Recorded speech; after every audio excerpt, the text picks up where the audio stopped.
Can I ask a question? Who do you think the cultural leaders here should be? So you're talking about a fundamental shift, and in terms of culture and also in terms of the law. Who should be the leaders here? Should it come from the state, from the government? Should it come from academia? Should it come from the business? You see, we academia, especially me, we try to have champions from the business. And that's why, as I said, for 6 or 7 years, we have this national competition with the media support, with the support from the business community as well, from the Financial Securities Commission. And that's why, because our philosophy is that not the academia, but the business people, because as I mentioned, at the very beginning, let's say, in late 90s, it was a kind of elite which was associated with corporate governance, academia, NGO people, so very nice, very fashionable, but that's not enough. We have to have business. And so that's why in our National Commission for Corporate Governance, it's a voluntary body, we are trying to support the development of corporate governance. We try to see how the court, we are not monitoring body, how the court is implemented on the annual basis. We are doing some estimations, evaluations.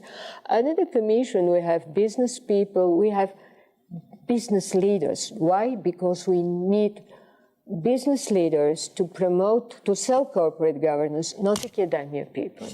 We have at the Commission the CEO of Pharma, Mr. Donev, who also is a chairman of the Bulgarian Confederation of the Employers.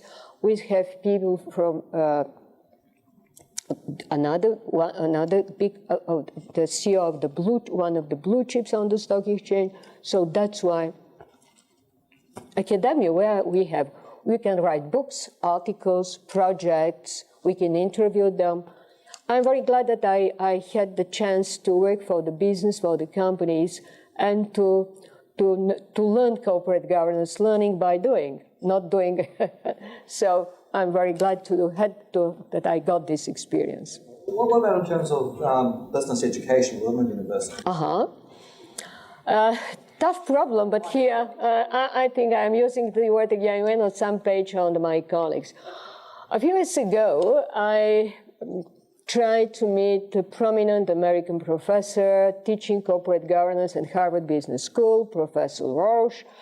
And one of the questions I asked him, how are you working with the business community? How they react to your offers to educate them? At the very beginning, he told me that, and he invited me to one of his courses at the master program, but he told me that it's not so easy to work with business people. What about Bulgaria? I'm very glad that my university, at one of our master programs, we have this course on corporate governance in international business. And also, I'm not only teaching, but also I try to attract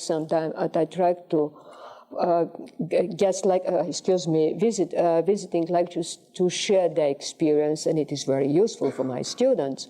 So education is one side of the story, but it is very difficult to teach the business people. They do not like lectures, etc. So, for instance, for many years we are trying to establish Institute of Directors in this part of the world. It's very difficult. In this book, I'll leave this small book to you. We got, through the interviews, very positive reactions towards establishing institute, but not like an education body, but as a place when you'll share knowledge. It is not UK system. In the United States, you have National Association of Corporate Directors, you have chapters. I attended some of their meetings, I got this chance. It's very difficult, it's very difficult. You see, it's very difficult, and I'm speaking frankly, some of my ex-students are CEOs, the blue chips. It's very nice, they're very, very smart, but they do not like to come and to be educated.